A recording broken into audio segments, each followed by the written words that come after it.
कहिलेकाहीँ गन्तव्यभन्दा पनि गन्तव्यतर्फको यात्रा सुन्दर हुन्छ।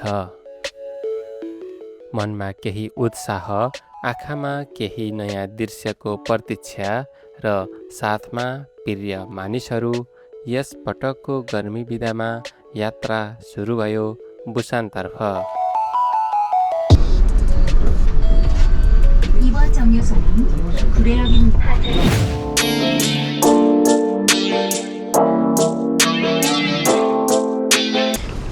Welcome to Gure.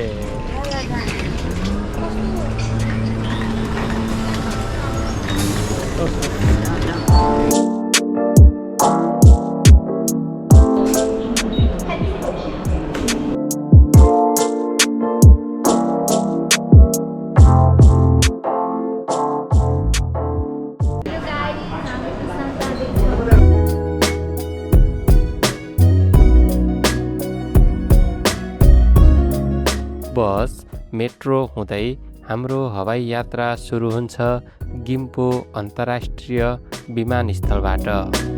Welcome to Gimpo airport. दक्षिण कोरियाको दोस्रो ठुलो सहर बुसान, जहाँ गर्मी समयमा लाखौँको सङ्ख्यामा मानिसहरू घुम्न, समुद्रमा पौडन र सामुद्रिक परिकारहरूको स्वाद लिन जान्छन्।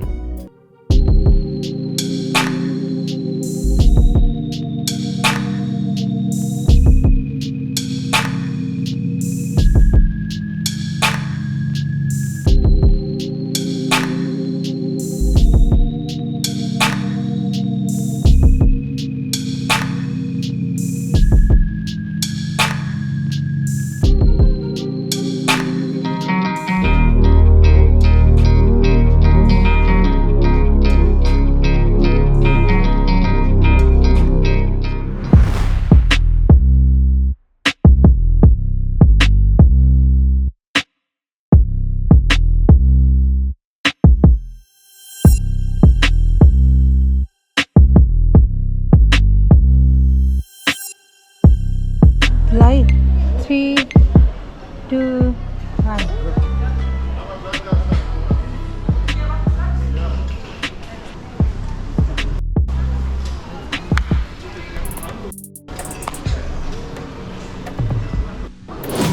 केही छ भन्नुपर्ने?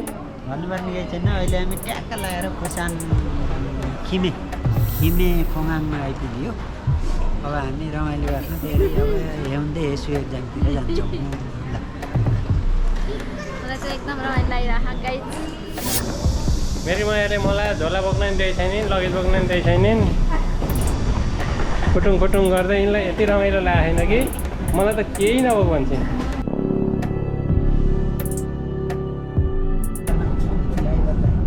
ड्राइभर दाइले मनोरेल चलाउँदै हुनुहुन्छ। पूजा बहिनी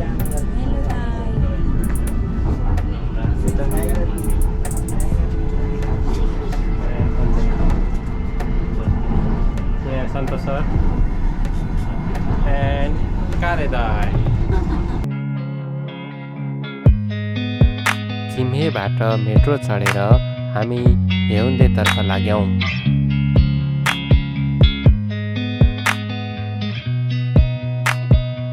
जहाँ अपेक्षा गरे भन्दा धेरै गर्मी थियो। कस्तो गर्मी हो, बुसानमा आइसकेको छौँ हैन। Welcome to Busan Haeundae. तिमीले किन्ने हामीहरू बनाइदिनु न। देखिन्छ कि सेल्फी क्यामेरा सेल्फ हुन्छ। Welcome to Busan, Dai. Thank you. धेरै यहाँबाट सिधै बुकिङ गरेको होटलतर्फ लाग्यौँ। यता नम्बर छ। अब यहाँ रुम नम्बर 3टा रुममा यता देखिया दाइ रुम नम्बर सबै। काट्नु 703।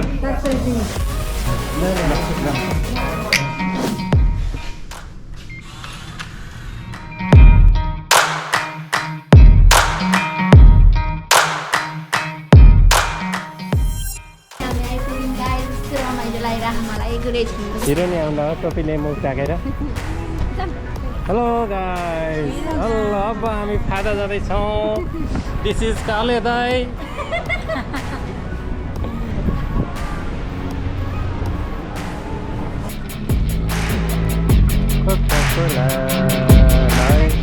बुसानको हेउन्डे बीचको छेउमा रहेको सिउमा हाम्रो खानपिन कार्यक्रम सुरु भइरहेछ हेलो सरोजी रामेन ल दाइ नि चेक गर्न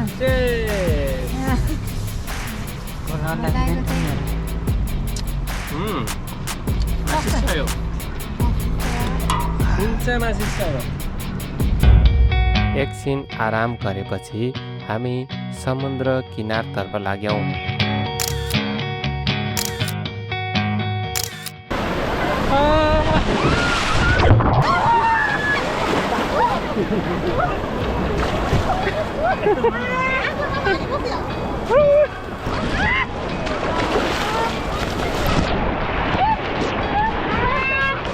Hello.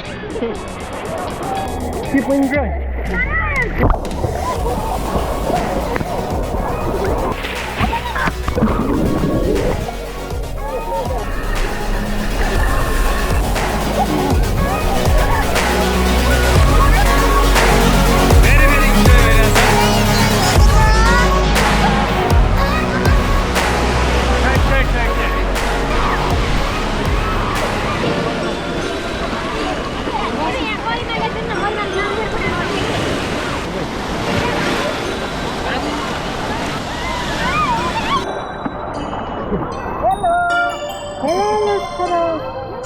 पानीमा खेल्यौँ केही तस्बिरहरू खिच्यौँ र हामी फर्क्यौँ अर्को गन्तव्यका लागि हामी अब ह्याङ्गवाली बिचतिर जाँदैछौँ हामी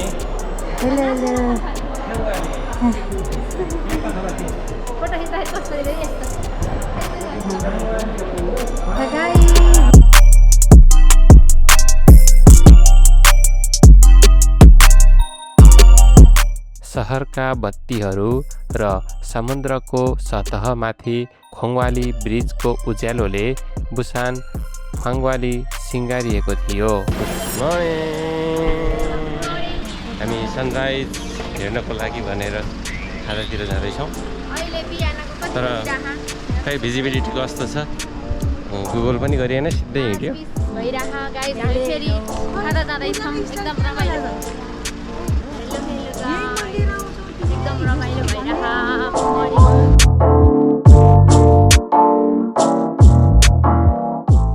अर्को दिन बिहानै हामी समुद्री किनार निस्कियौँ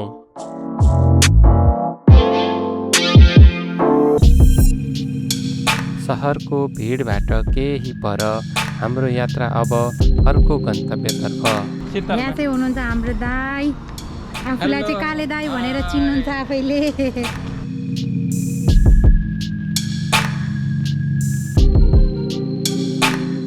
हेलो बुसानको दोस्रो दिन हामी बिहान सनराइजको सिसाइड पनि गरिसक्यौँ सबै मेमोरीहरू भिडियोमा क्याप्चर त छैन तैपनि बहुत इन्जोय गऱ्यौँ र अहिले योगुन्सा टेम्पल जाँदैछौँ हामी टक्क चेकआउट गरेर झोलाहरू राखिसक्यौँ योगुन्सा टेम्पल पछाडि हाम्रो अर्को डेस्टिनेसन पनि छ ल लेट्स गो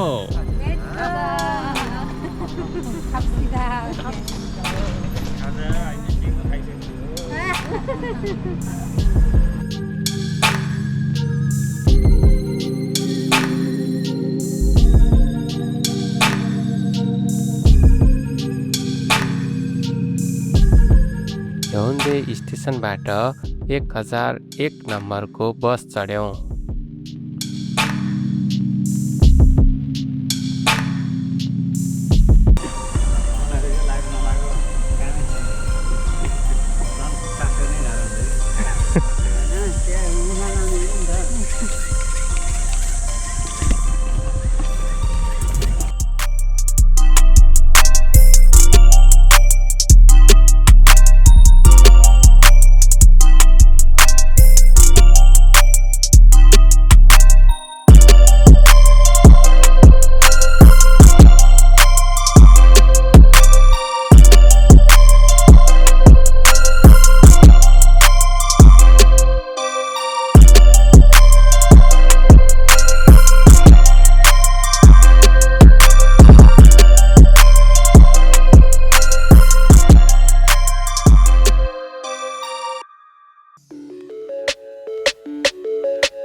समुद्रको किनारमा चट्टानमाथि शान्त भएर उभिएको योङ्गुङ छ आजको सुन्दर दृश्य मात्र होइन,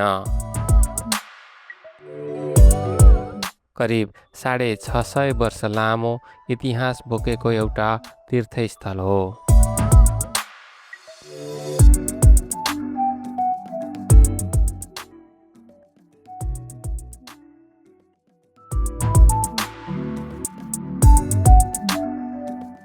करिब 650 वर्षको इतिहास बोकेको यो मन्दिर समुद्र र चट्टानको काखमा आज पनि उस्तै शान्त उभिएको छ। जनताहरूलाई गर्मी भएर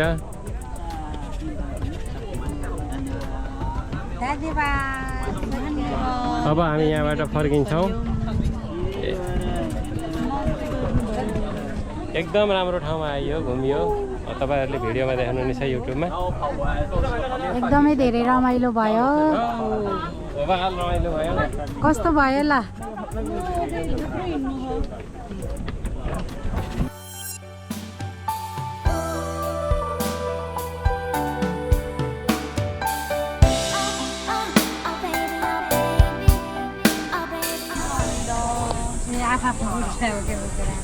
कुन खान्छौ? निलो कि? ल एकपल्ट चेस गरौँ।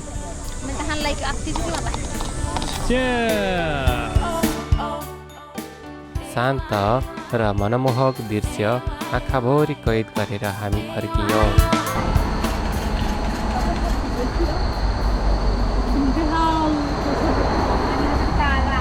ओके, किन तपाईँहरू त यति कालो त हुनुहुन्न है? तपाईँले मभन्दा पनि कालो देखिन्न। म बरु यति गोरु देख्दैछु। बसाएर जान्छ।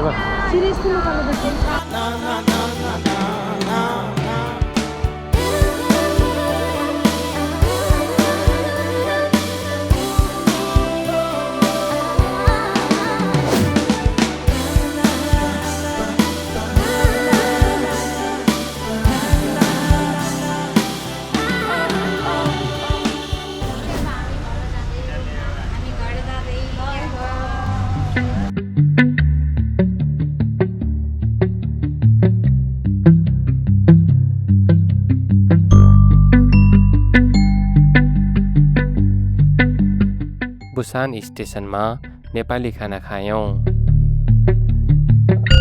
चियर्स।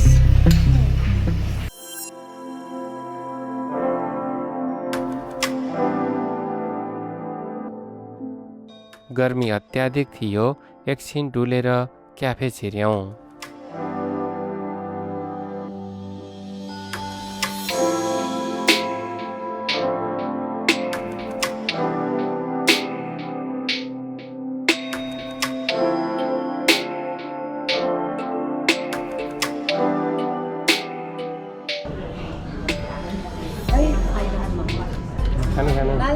खाउबुढी एकचोटि भन्ने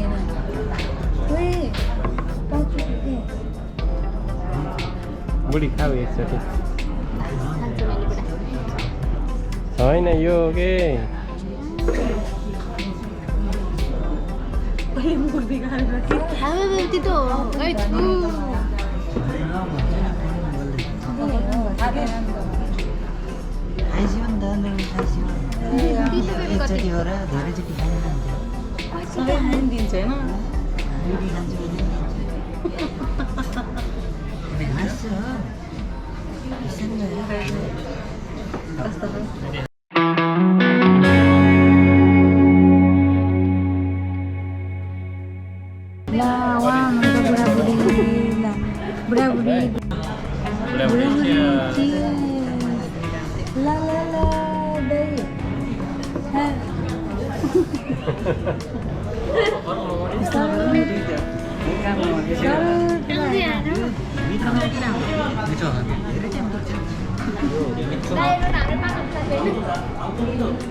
अनुभवहरू, धेरै दृश्यहरू र अनगिन्ती सम्झनाहरू।